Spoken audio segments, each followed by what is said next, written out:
हम देखेंगे। अभी तक जितने दोहे हम लोगों ने देखे, रहीम जी के दोहे हम लोग देख रहे हैं।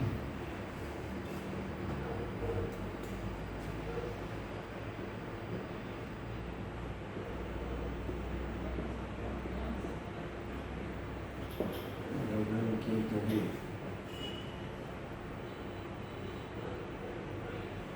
रहीमन धागा प्रेम का, रहीमन धागा प्रेम का,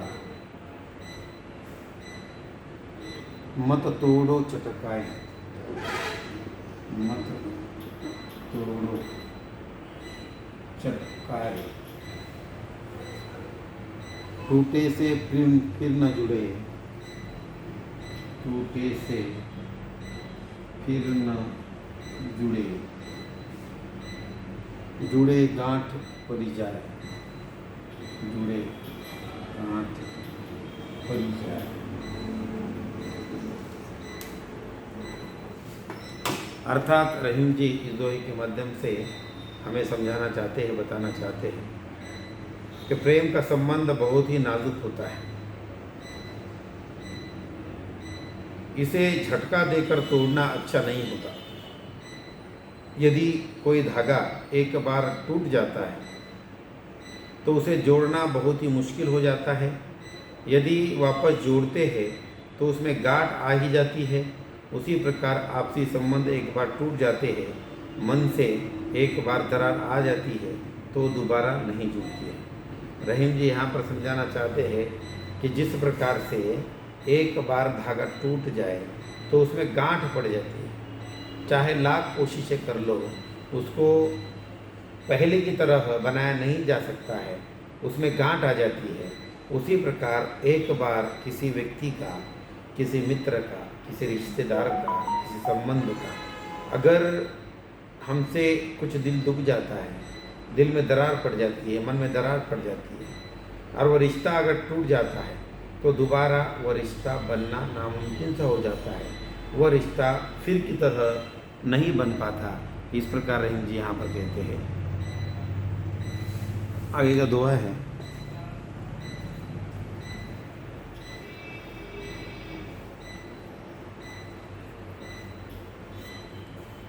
रहीमन चुप हो बैठिए,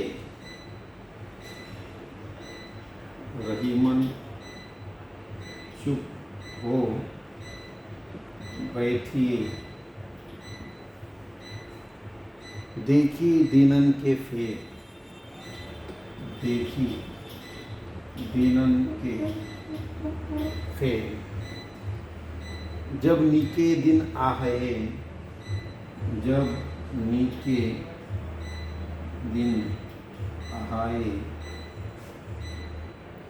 बनत न लगी है देर, बनत न लगी है देर। रहीम जी इसके माध्यम से कहते हैं, जब खराब समय होता है तो मौन करना ठीक होता है, क्योंकि जब अच्छा समय आता है तब काम बनते विलंब नहीं होता। इस कारण हमेशा अपने सही समय का इंतज़ार करें। कभी कभी हमारे जीवन में ऐसी परिस्थिति आ जाती है कि वहाँ पर मौन रखना ही हमारे लिए बेहतर होता है, लेकिन उस समय में, उस वक्त में हमें वो मौन रखने की शक्ति प्राप्त होनी चाहिए, क्योंकि सबसे बड़ी मौन व्रत की शक्ति होती है। वो बहुत कम बार हमको मिलती है, ना के बराबर मिलती है। इसलिए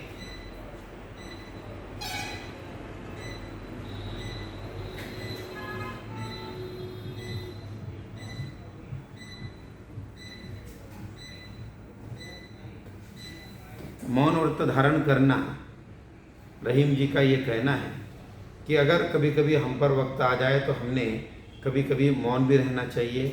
मौन से भी बहुत सारे काम हमारे बन सकते हैं। जहाँ पे आवश्यकता है बोलने की वहीं पर बोला जाए, और जहाँ पर आवश्यकता है मौन रहने की तो वहाँ पर मौन रहने से कभी कभी हमारे, और मौन इसलिए कि समय का इंतज़ार हम लोगों ने करना चाहिए। और सही समय पर अगर बात करने से हमारा काम बन सकता है।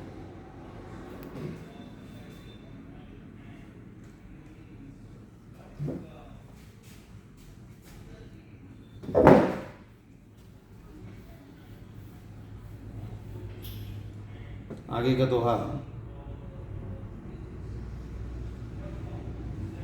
वाणी ऐसी बोलिए, वाणी ऐसी बोलिए, मन का आपा खोए, मन का आपा खोए,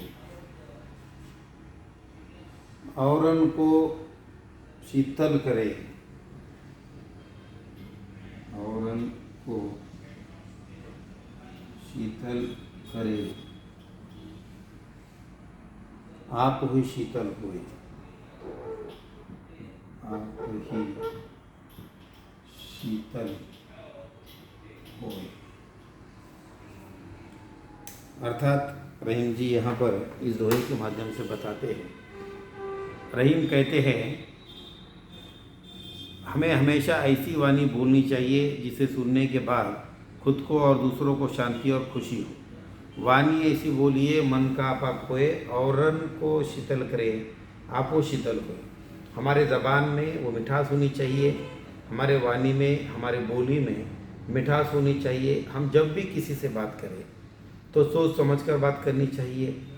उस परिस्थिति का, उस व्यक्ति का, उस मनुष्य का विचार कर कर हमारी वाणी निकलनी चाहिए, क्योंकि हम जितना मीठा बोलेंगे उतना ही वह उस व्यक्ति को सुनने में आनंद मिलेगा, और हम जितना कड़वा बोलेंगे उतना ही उस व्यक्ति को भी हमारे बोलने का तकलीफ़ हो सकती है। इसलिए बोलते वक्त ऐसा बोलिए कि कम से कम वह उनको शीतल तो करती ही है, उनके साथ साथ हम भी शीतल हो जाते हैं। ऐसा रहीम जी इस दोहे के माध्यम से कहते हैं।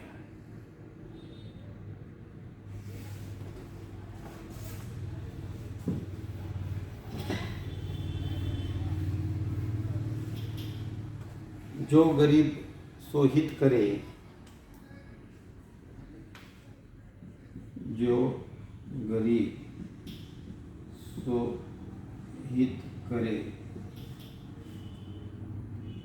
ते रहीम बड़ लोग, ते रहीम बड़ लोग। कहा सुदामा बापुरो, कहा सुदामा बापुरो, कृष्ण मिताई जोग, कृष्ण मिताई जोग। अर्थात रहीम जी इस दोहे के माध्यम से कहते हैं, रहीम कहते हैं कि जो लोग गरीब का हित करते हैं वो बहुत ही महान लोग होते हैं। जैसे सुदामा कहते हैं कि कान्हा की मित्रता भी एक भक्ति है। अब यहाँ पर इस संसार में, इस दुनिया में ऐसे बहुत कम लोग हैं जो गरीब के बारे में सोचते हैं। पहले वह अपने अपने स्वार्थ के बारे में सोचते हैं, लेकिन रहीम जी कहते हैं कि हम अगर गरीब के हित का काम करें, हम अगर गरीब के काम के लिए कुछ करें, हम अगर किसी गरीब के जीवन के लिए कुछ करें, हम अगर किसी गरीब को कुछ दे दें तो वह कार्य बहुत महान माना जाता है और उसके लिए लोग उसे महान बना लेते हैं। जैसे सुदामा कहते हैं कि कान्हा की मित्रता भी एक भक्ति से कम नहीं। अब श्री कृष्ण ये सुदामा के मित्र हम लोग मानते हैं, लेकिन श्री कृष्ण एक राजा, एक भगवान थे और सुदामा एक गरीब व्यक्ति था। लेकिन फिर भी सुदामा और श्री कृष्ण की मित्रता के बहुत सारे किस्से हम लोग सुनते हैं, क्योंकि सुदामा के लिए श्री कृष्ण ने अपने जीवन में उतना बड़ा काम किया है, इसलिए उनकी मित्रता को ऐसा कहा जाता है।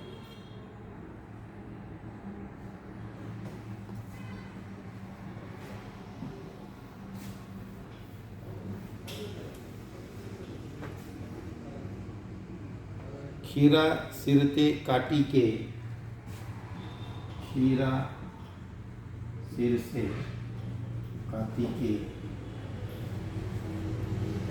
मलियत दौन लगाए, मलियत लौन लगाए, रहीमन करुए मुखन को, रहीमन करुए मुखन को, चाहिए यही सजाए, चाहिए यही सजाए। रहीम जी यहाँ पर कहते हैं, रहीम कहते हैं कि खीरा सीरते काटी के मलियत लौन लगाए, रहीमन करुए मुखन को, चाहिए यही सजाए। अर्थात खीरे की कड़वाहट को दूर करने के लिए उसके ऊपरी छोर को काट कर उस पर नमक लगाया जाता है।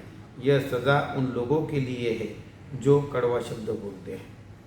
अर्थात उनका जो कड़वापन कम करने के लिए जो छुरी से उसे ऊपर से छीला जाता है, तो कोई कड़वा अगर बोलते हैं तो यही सज़ा उसके लिए ठीक है।